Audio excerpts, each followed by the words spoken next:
We organise from the ground up in neighbourhood branches, as well as campaigning in cities and nationally for policy changes as well. And I think for me, like, I've lived in Edinburgh for 10 years, and during that time I've seen housing somehow get even worse. During that time, like, we've seen short-term lets and Airbnbs take over the city. We've seen the rise of overpriced student accommodation that students can't afford to live in. And our homes have just been getting mouldier and damper and more cold.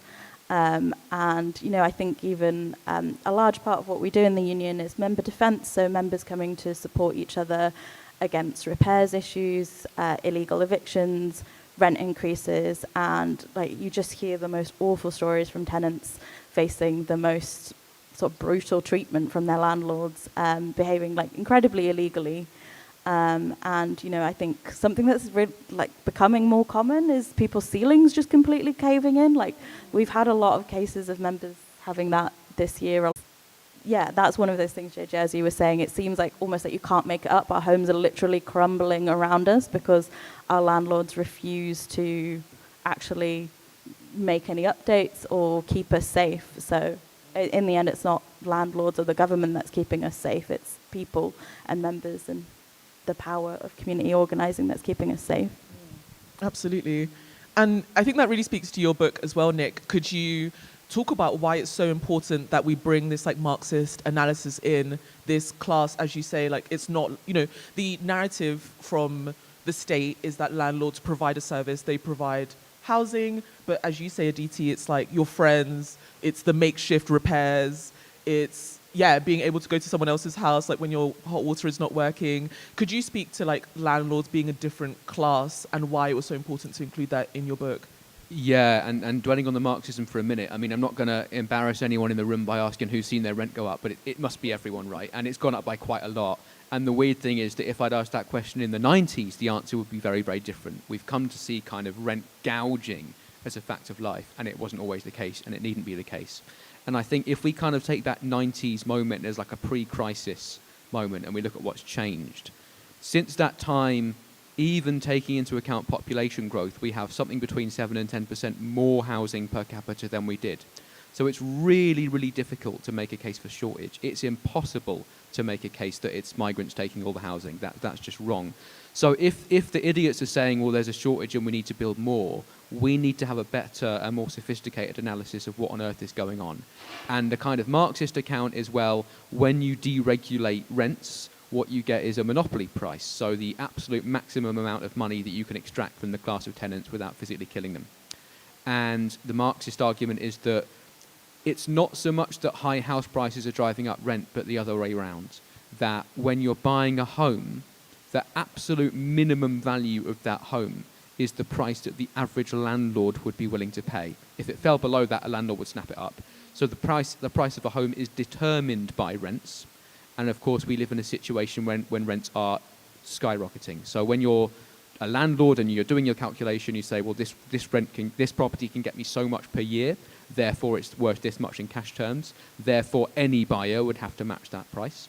And it's not just worth this in year one, but it's worth this plus X in year two, this plus X in year three. So landlords, the argument goes, are the ones who are driving the housing misery we see around us, whether that's tenants, whether that's homeowners, whether that's people who need to move and can't find housing that suits their needs. And in every case, it's a wealth transfer from people who are inherently poor to people who are inherently rich. It's a wealth transfer certainly from racialised people to whiter people. It's a wealth transfer from the regions of the UK to London and South East England. It's a wealth transfer from the public to the private, unproductive sphere of landlords' pockets. Birmingham Council is bankrupt because it is spending £72,000 per day on temporary accommodation.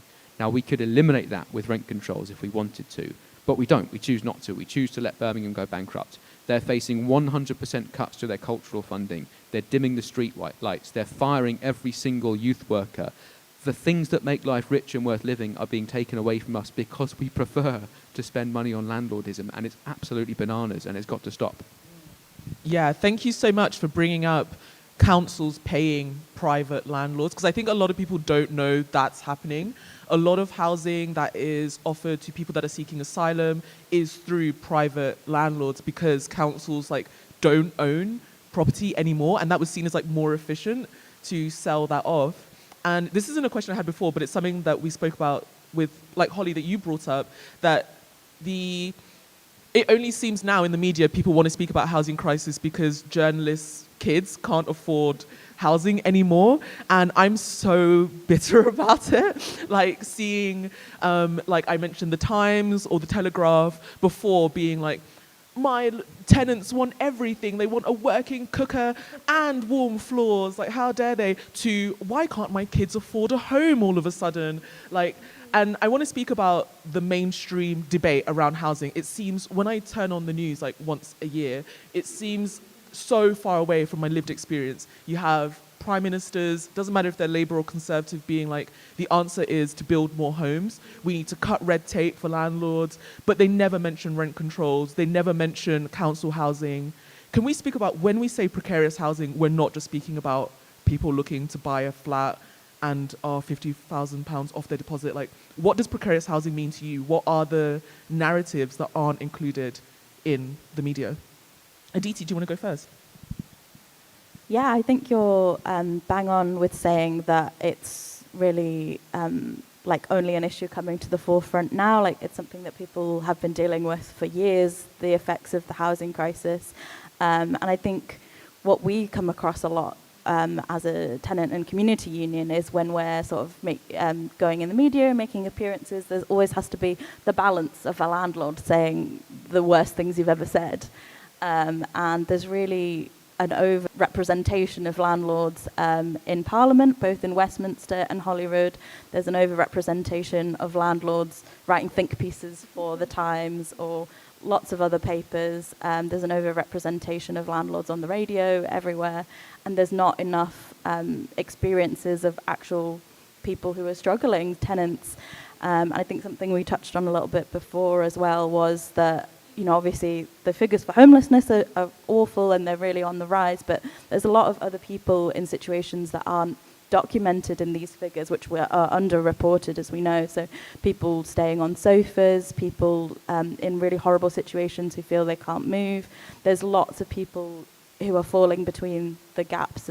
I mean, maybe it would be, because you mentioned students as well, to add to this, to add to the pile of shitheads, we can put universities as well, and how they've become a kind of, my employer's become a kind of mega landlord, and sort of bullying kind of academics into altering their pedagogy to suit extracting more rent out of students, and like kind of, maybe we'll just alter the timetable so they have to be around in that period, you know, that they're not around, you mean summer. We mean like change everything about a degree.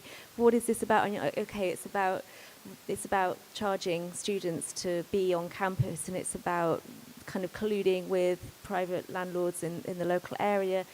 And I have students with terrible health problems because of their housing, physical and mental. And this becomes another kind of, there isn't support for them in the university. It becomes another thing that you kind of are in relation to your student as a sort of support for their lack of housing, or their precarious housing, or their kind of toxic housing. And yeah, so I think, Nick, you probably got some really great things to say about this, but yeah, I just wanted to kind of add that as well.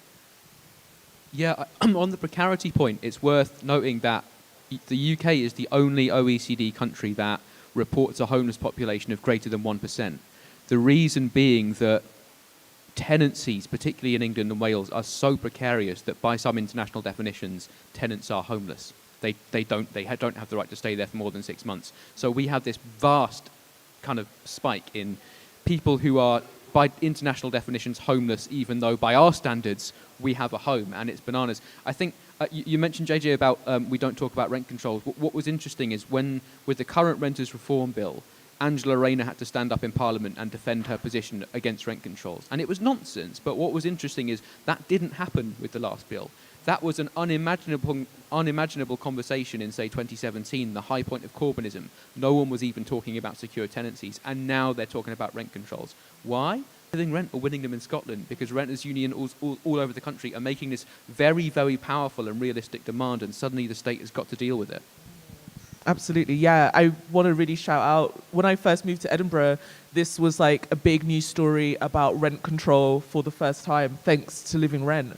So I think that brings me on to my next, yeah, hell yeah, exactly. Thank you, you saved me. 2021, honestly, I would have been destitute. And yeah, now I know so many people that is coming to an end, and now the landlords have really been biding their time and making these plans. I want to move away from the sad bit, and because we could talk about it forever, but we don't have a lot of time. What should social housing look like? Like, yeah, you're speaking about an international meaning of homelessness. I think when I have international friends come to visit me in Scotland, I do look a little bit like a pauper. I'm like, oh, it's a beautiful tenement building, but it's freezing on the inside, and there's no central heating, and like, here's my house coat for guests. Like, what should social housing look like? What is more than a roof over our head? Like, what else should we be demanding? Yeah, well, I'm going to answer your question by kind of thinking about how the housing movement is so connected to tackling the climate crisis as well. Like, obviously, we're seeing the impacts of extreme cold today, storms, but also extreme heat, flooding, and our housing is just not equipped to deal with that. We desperately need governments to take action and retrofit our homes. But I think with new homes being built, we have the potential to make such a big impact by having sustainable, warm homes for generations. And I think there's so much short-term thinking. I think with things like a temporary accommodation or selling off council housing stock, there's not enough put into long-term. But yeah, I think kind of through joining together and campaigning and joining sort of our connected fights as climate groups, as tenant groups, as community groups, as trade unions, we can really make an impact. Housing movement, housing justice movements link up to other, or can connect with other movements. I was, these student farm kind of properties, accommodation buildings that I was thinking of, a lot of them are on my university and the University of Essex were built on rare habitat as well. So it does link up with the climate justice in so many ways as well, and where these new properties, this build kind of solution to the problem is really going to be damaging to the environment. And then there's, if you think about I was interested the panel before talking about Palestine movement as well, and in boycotting Airbnb, and that is a point that really kind of links up a lot of movements of activism as well, these kind of systems. And you were telling me about some amazing anti-Airbnb Yes. So if you live in Edinburgh, yes, this thing I discovered by being very nosy, there you might see a form on a light post near your house, and the council have to legally tell people in the area, somebody knows over there, they have to tell you if someone in your building is applying for Airbnb or to do holiday lets, and you can protest this. So you can put in like a rebuttal. It's not anonymous, so gather your comrades, but you should do it because it's not personal. It's just like, I want this home to house somebody long term, and we have a real need in Edinburgh for that. So yeah, that's one sneaky way to do it. Because the opposite of Airbnb is to give shelter, and that's like the kind of fundamental thing at the heart of what a society could work at. And giving shelter is, I mean, I was hosted last night with this really genuine way of just kind of sharing a home, and it just felt so right. And this kind of, I don't know, this more paradigm shift against property as sovereignty is I mean, that would be, I don't have policy kind of experience, but I do know about changing paradigms. Yeah. No, just on a practical note, Living Rent have an app that make it very easy for you to object against short-term lets. And important to note that these all kind of come through our wonderful city campaigns where we've been campaigning for short-term let regulation. But go on. Yeah, I'm glad to hear that there are these flyers on lampposts. Some people might think that there are even better uses of lampposts in the anti-landlord struggle, but I didn't say that.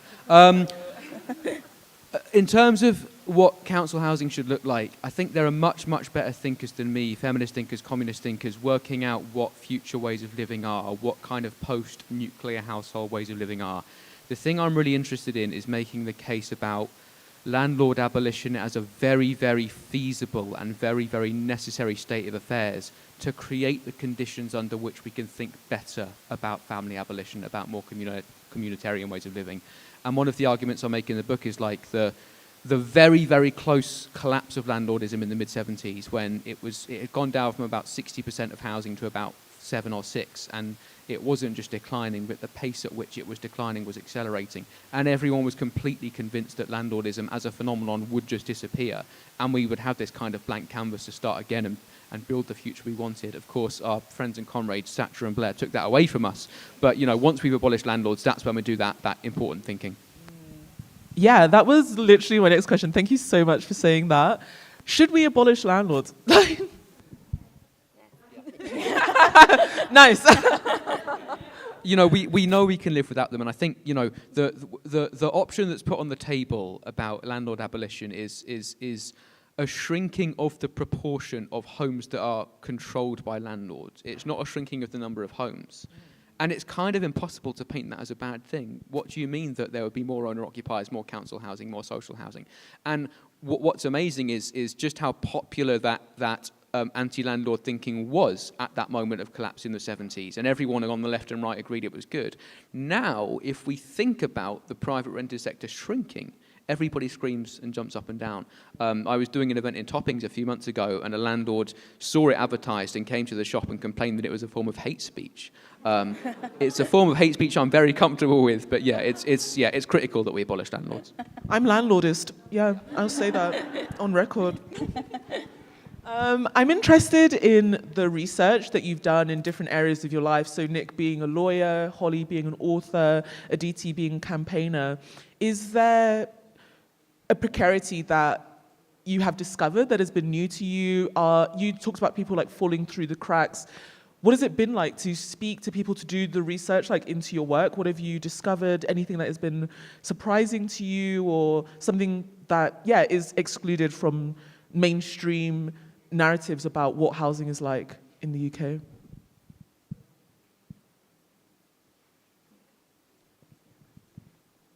Okay, I'll go first. I think as a community organizer, this is something that really surprised me. I got involved in Living Rent about 5 years ago, and I'd never been involved in any kind of political or community organizing, so it was all very new to me. And I felt quite hopeless about the state of the world, and I really felt, as if our problems were insurmountable, and it felt as if this system that we've created of landlordism was just a given, and there was nothing we could do to challenge that. But since being involved in Living Rent and making all these wins, we've won thousands and thousands of pounds in compensation for our members. We've won policy changes at city and national levels, and hopefully we'll win robust and effective rent controls through the housing bill in Parliament at the moment. But I think that has really given me so much hope, and I think I felt particularly hopeless before, but seeing that power of organising, and also that you really kind of feel, everyone's terrible, everyone hates each other, and then you talk to your neighbours and you organise with your neighbours and you win, and you think, wow, there's a lot more that binds us than divides us. Absolutely, thank you. Oh, sorry. I can just answer this quickly. I think my research as a writer is looking kind of at the history of, or just reading the history of literature where housing precarity is represented in various ways, which, Little Dorrit to Mural's Book or whatever.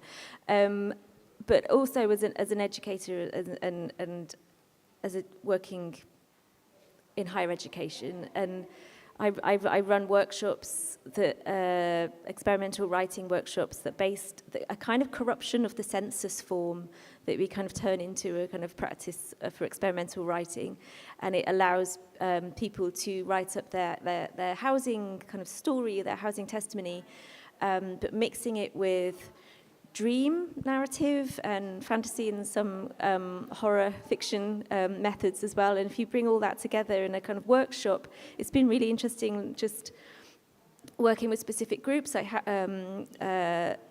tenancy associations, but also just young people who want to write, and just yeah, just building up this incredible archive, I think, in this kind of regular writing workshop of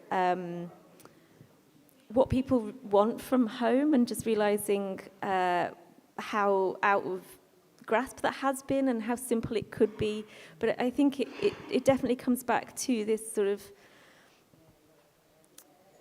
this thinking around giving shelter as well, and I think and that's what writing is as well, as a kind of like providing shelter for an idea to exist, as I would see it.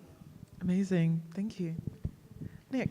Yeah, I mean, my day job is representing renters and homeless people at the kind of the sharpest end of the housing crisis. And I think what kind of always surprises me as a very kind of deeply anti-landlord person is how little my clients hate these people. I mean, my clients are living in hell. And there's a kind of like class point and there's a discourse point about how little they hate them. And the class point is that most landlords are people of very, very modest means. They're not the monopoly man. And the discourse point is that they're people. Like, our landlords aren't Blackstone. Our landlords aren't large companies. They're someone's aunt. They're someone's uncle. And we've lost sight of the anti-landlord discourse that used to dominate up until the 80s. We were all conditioned by these kind of daytime property TV programs where we were taught very, very effectively to think about landlordism as totally benign. And I think we all need to work hard to regain that consciousness about how much social harm these people are doing, both directly, like putting people's health at risk, and on a societal level, the amount of wealth they extract from our society, thereby driving us all into poverty. Thank you. So we're going to come to audience questions pretty soon, but I have one more question, which is like just kind of like a look back. How did we get here? Like, yeah, you spoke about Thatcher, Nick, but I'm wondering, like, could you give us your experience of why we have like such a big landlord class, whether, it's quite significant that it's gone from monopolies to like, somebody's small business. How did we get here? Why is housing so bad and so like finite? Why is it so hard to get into a house? And then once you do, why is the quality allowed to degrade so quickly? Aditi, do you want to start us off?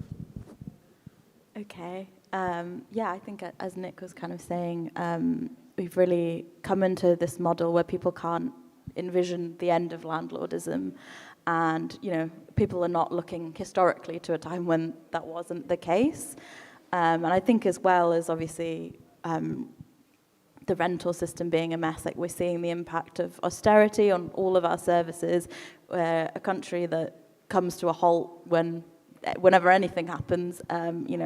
Like a lot of services are on their knees, as well as housing being a complete mess. So I think it's a lot of landlords being in really influential positions, voting on things that they have no business voting about, and that this idea has been allowed to proliferate so much in the media as well, to the extent that people feel immediately attacked if you're saying maybe this is bad.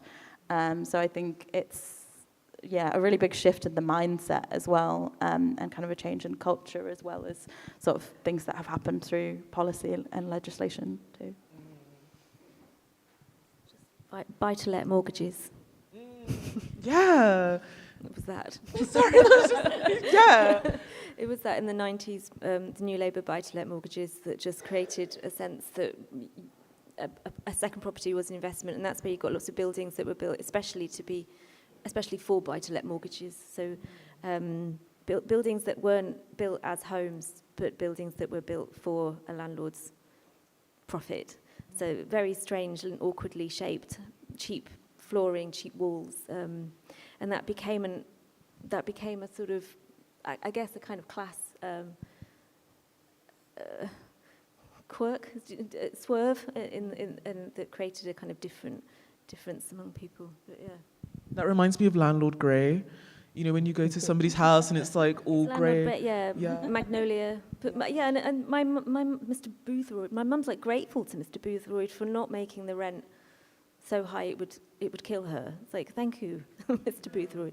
I recognise that kind of why don't you hate him? Why aren't we allowed to kill him?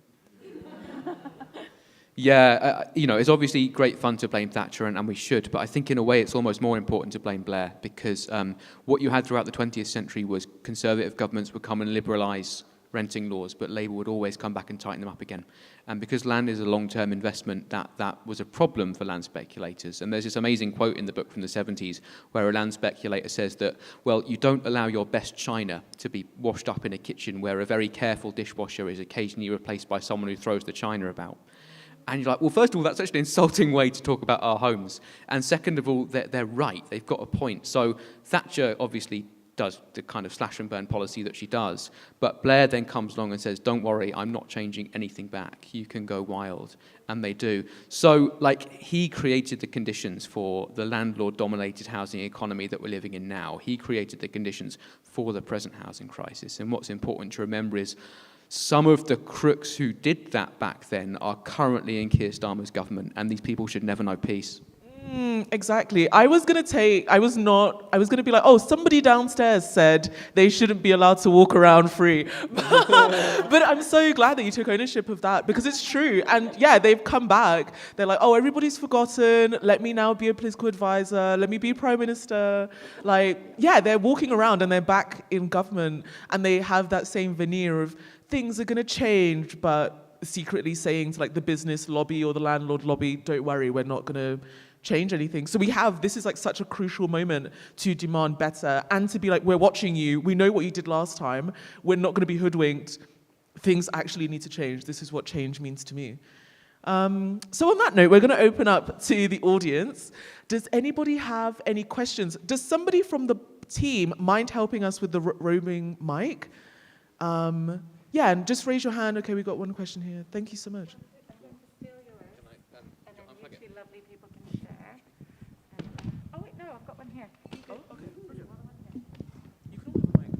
Hello, 1 and 2. Hi, thank you very much, and really enjoyed your book, Nick. I am the grey pound homeowner, but what I wanted you to say a bit more about, you probably did put it in your book and I've forgotten it, is about interest rates and landlords seeing their house, the house that they've bought to let, as their pension. Yeah.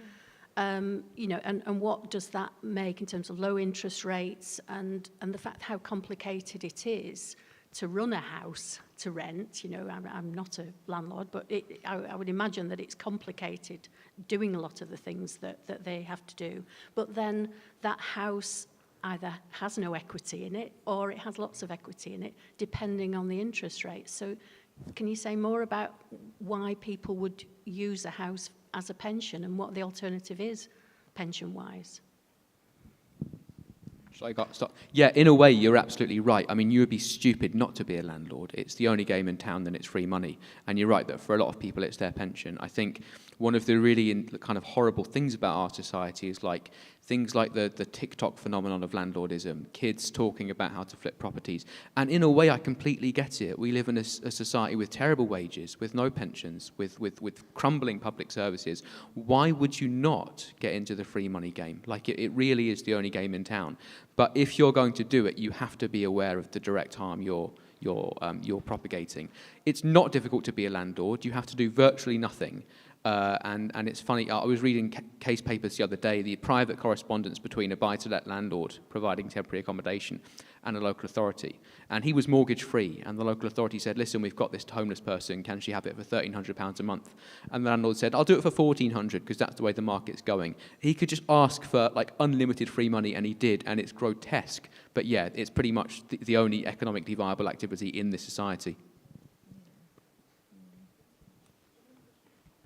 My question was about sort of linking to Blair and the neoliberal myth of educating your way out of poverty, because I feel like without stable housing, the ability for any child to access education is impossible. So I feel like it's an act of class violence to even propagate this neoliberal myth, and it's so intrinsically linked to housing. And as I was just wondering about if you guys had any response or link to education and the education system, because it makes me so angry to lie to these kids, and the inequality within education linked to housing, basically. Yeah, I mean, there's a school in Peckham. I don't know if I think it's in Kwejo Twenabea's book. Talks about the school in Peckham, where 90% of the pupils are homeless, and there's a kind of bus, and it sounds incredible, but it's heartbreaking. It's like the child poverty and child homelessness, and then the effect on education. I mean, my area is higher education and a university that's policy is kind of open access. So it's a lot of first generation students, not just students who are the first in their family to go to university. I've got students who are the first in their family to be literate, and it's incredible they're doing a degree, but they don't have that. I mean, then housing is so tied into that, and I've got students that I've had to find emergency accommodation for over Christmas because their family is not a safe place to be, and working with emergency domestic violence shelters for my students outside term time when they're not being extracted of all their rent. So it's, you're absolutely right to be like furious about it, and I think where it ties into education is another really important aspect of the movement, and fighting for free education and to kind of maintain the education sector. But yeah, I don't know if anyone else does. Yeah, it's a brilliant question, and one of the kind of hot topics at the moment is whether they should increase the maintenance grant. And one of the people who are really keen on increasing it are these universities that Holly's talking about, these landlordised universities and student landlords. They would love the maintenance grant to go up for obvious reasons. Yeah, but if you raise it, all you do is create the conditions for another round of rent hikes. Yeah. And as a student, you will borrow that money and pay it off at an uncapped interest rate for the rest of your life. So the landlord gets it straight away. You then spend the entire rest of your life on lower wages, paying off a debt that you paid to your landlord in 2024. So in a way, you have this kind of perverse tension that as a student, of course, you don't want to live in poverty, but you also don't want that money to go up. Because it's your landlord's money, really. Sorry. I suppose I was thinking that the rent increases is kind of the tip of the iceberg of the problem. Maybe you covered it, but I was a bit late arriving. Sorry, because of the snow. And I suppose I'm aware that it's interest rates that are the excuse that landlords use for increasing rent hikes. Once I met a landlord, who claimed that his freedom to increase the rent due to interest rates was kind of culpable to, or the same as a woman's right to have an abortion. He saw it as a right, a human right. And yeah, I just wondered I suppose if are there any ideas about how to find a fairer solution to this excuse of having rent increases, which, yeah, it seems like I never even heard about it until the last 10 years. All my rents previous to that were always pretty much the same thing that I signed on the day when I moved in. Any thoughts about further ideas? Yeah, thank you. Thank you for sharing that. Yeah, we've heard similar things from many landlords to justify rent increases or justify all manner of things that they say. And, you know, obviously buying a property is an investment, and there's no right for your investment to never go up or down. That is not a human right that we recognise. But I think it's, that case of challenging it. And that is, pretty shocking that people would say that. But, I think it's difficult to combat that when that's what we're surrounded with as a society, is this prevailing narrative that landlords have the right to impose whatever increases they want to onto tenants, and that it's tenants who have to shoulder the burden of their investment. People say that as if, landlords often talk about like inflation and the impact that's had on their mortgages and their costs, but inflation will hit lower income people much harder. And I think it's that case of reframing that and saying that, obviously these things are affecting you, but you're essentially forcing people out through these rent increases. You're making people homeless. The imbalance of power is far greater than sort of your need to make a profit off people's homes.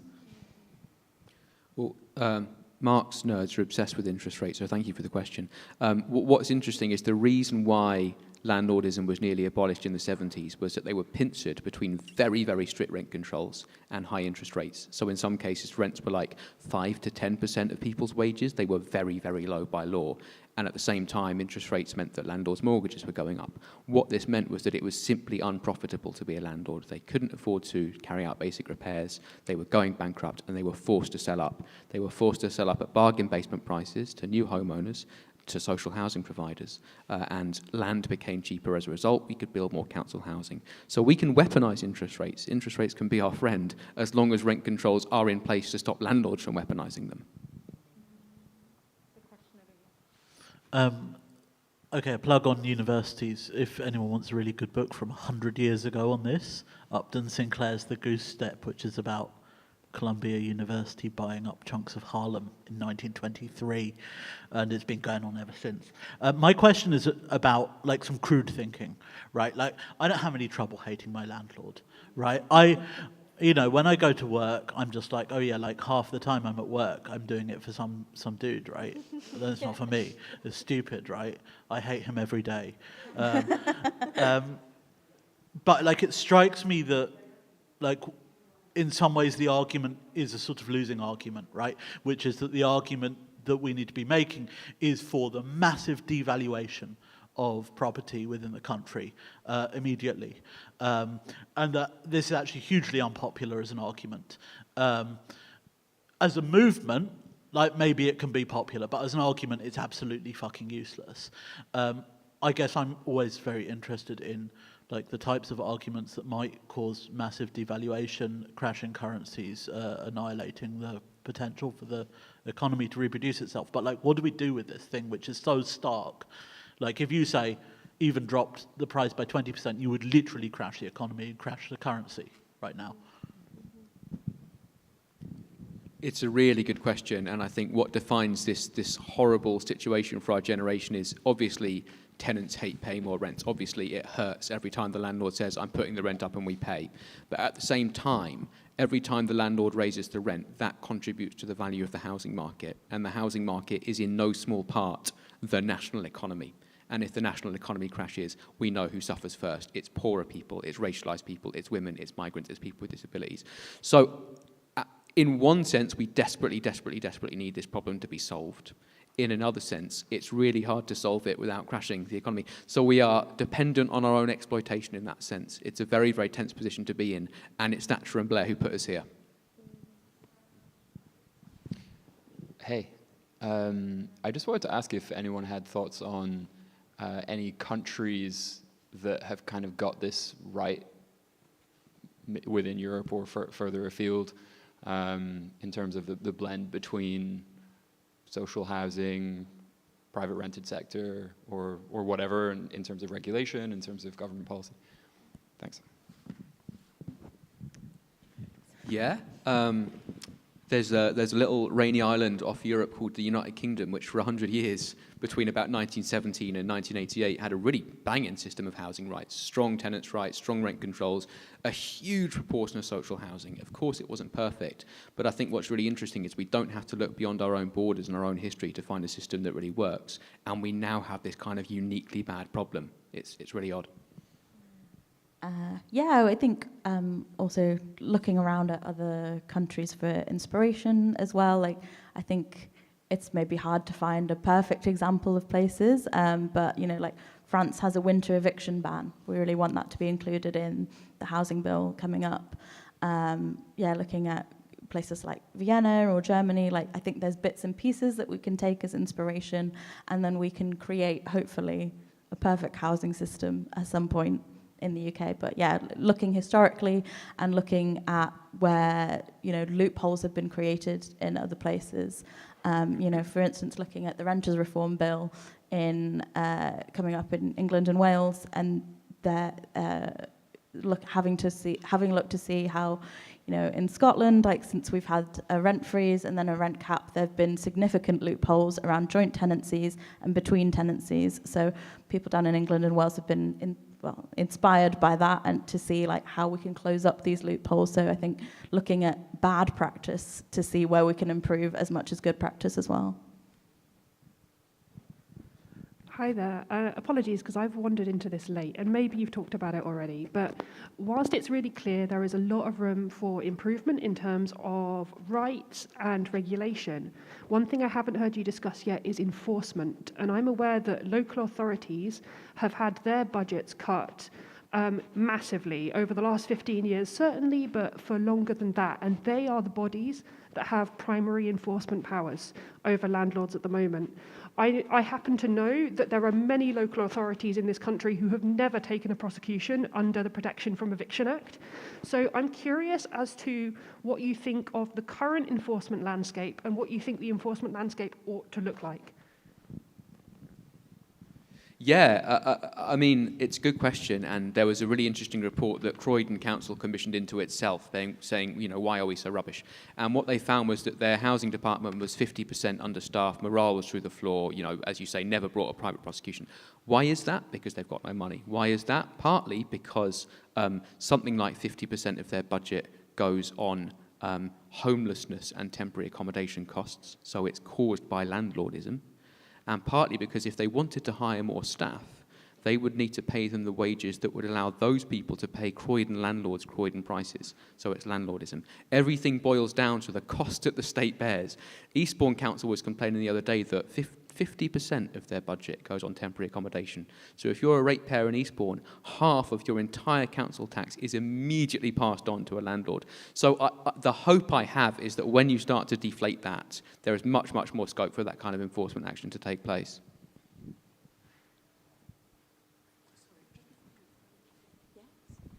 So we'll just take one more question from you, and then if there's a final burning question, we'll take that, and if not, we'll wrap up. So please go ahead. So it's quite easy to look at specific policy measures like right to buy or the expansion of buy-to-let mortgages and point fingers and say, like, they're the cause. But that kind of ignores the deliberate ideological project that is landlordism, particularly within the UK context.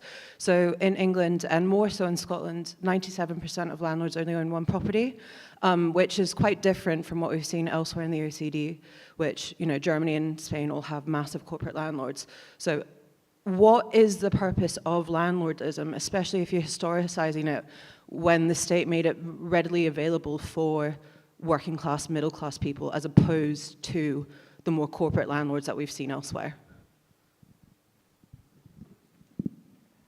It's a brilliant question, and I think what's really interesting is, obviously, if you ask this panel to justify landlordism, we're not going to be able to, and we'll say some pretty choice things. But if you ask the defenders of landlordism to come up with some ideological justification for it, it's really, really hard. And as you point out, historically it was seen as this kind of universal wrong. I think what you're hinting at is the role it plays now is a stand-in for poor wages, poor pensions, poor public provision of services. And I think what's interesting is that everyone hated landlords in the 70s because they were just seen as parasites. Now, homes are so financialized that landlords' assets play quite a significant role in the national economy.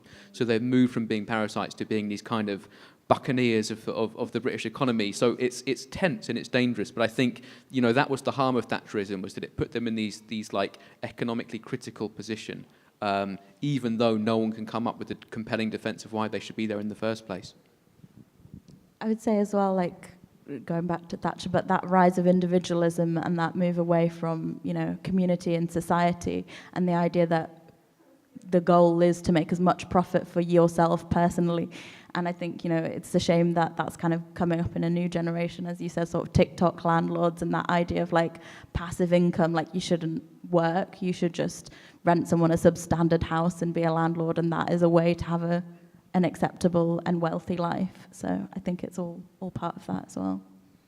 So because we started 10 minutes late, we've got 5 minutes, and there's 2 last questions. We're going to keep them very short. One?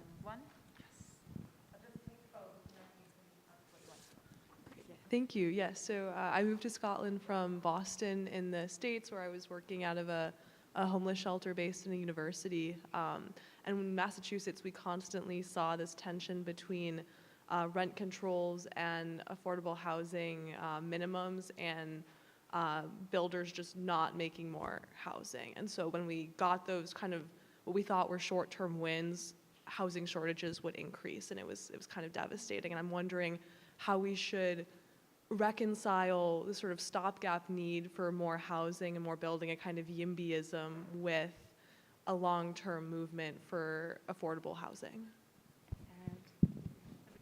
It's true. We've talked a lot. Oh, sorry. We've talked a lot about how landlords have become powerful by accumulating wealth, and also the way that they're now attached into the economy. So the banks and MPs are very dependent on them. So they have power, they have a motivation, you know, as pensions or for a lot of people to take part in it.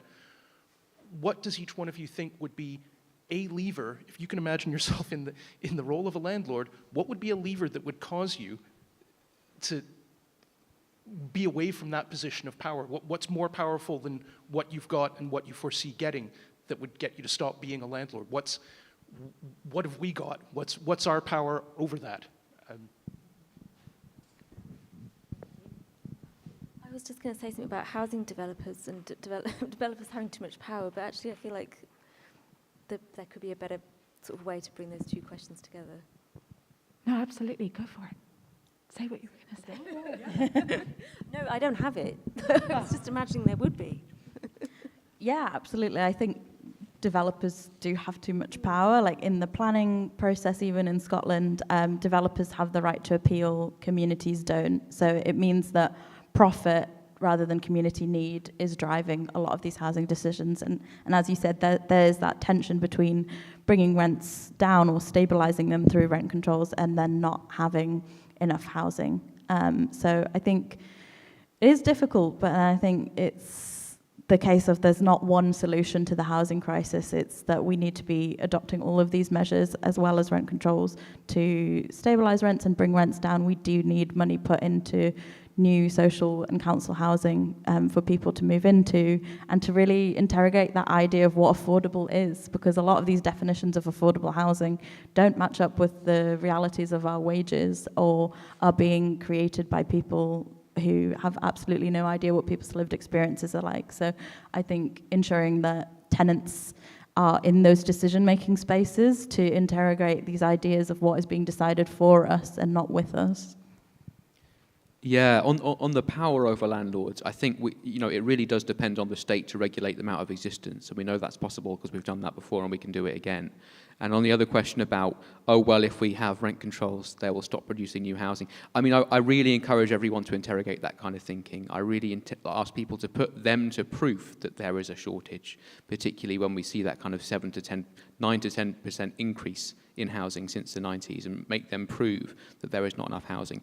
Once we start to think of it as a shortage, we immediately get into kind of very, very tense conversations about migration and who is entitled to housing and who is not. So it's kind of our duty as anti-racists, if nothing else, to reject the premise of shortage and say, well, you've really got to prove it before we lay a single new brick. There is a climate emergency. If we can think of any better way of solving the housing crisis without building more, then again, we kind of have an ecological duty to do that too. There was one final point, but not a question, about the rally.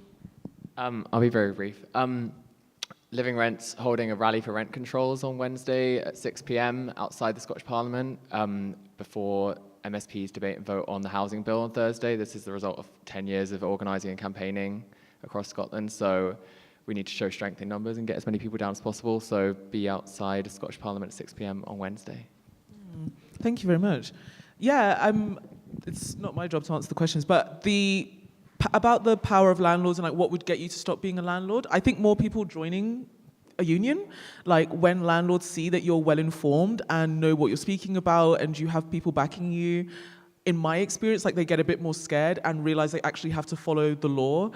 When you're working on your own, it feels like landlords are like a law unto themselves, and yeah, it can be really intimidating and they hold this money over your head, but showing strength in numbers. I've seen down in England, Acorn Union, which does very similar stuff to Living Rent, going up outside real estate agents' offices and presenting evidence and protesting there. I think showing strength in numbers and joining some type of union, some type of block would be really good. And yeah, I'd also love to see rent prices decided by someone else. But that's something that we could do today. Join your local renters union. Also to say that there is like a direct action wall by the till back there. So if you have any other actions or suggestions for people to do, sorry, it's been moved. So it's in this corner where I'm pointing, but you can also ask the people at the till because I can't see. So yeah, you can pop your actions into there after every event. There's an exhibition downstairs on the history of like workers' movements and coal. And of course, Nick and Holly will be signing books at the back, just in front of the bar. And you can also speak to Aditi as well in just a few minutes. I want to thank Nick, Holly, and Aditi so much for this really interesting, passionate conversation. I feel very cathartic, but I also feel very angry and ready to like hold my landlord bang to rights. And thank you so much for coming and asking such brilliant questions as well. Let's do a round of applause and then we can chat after.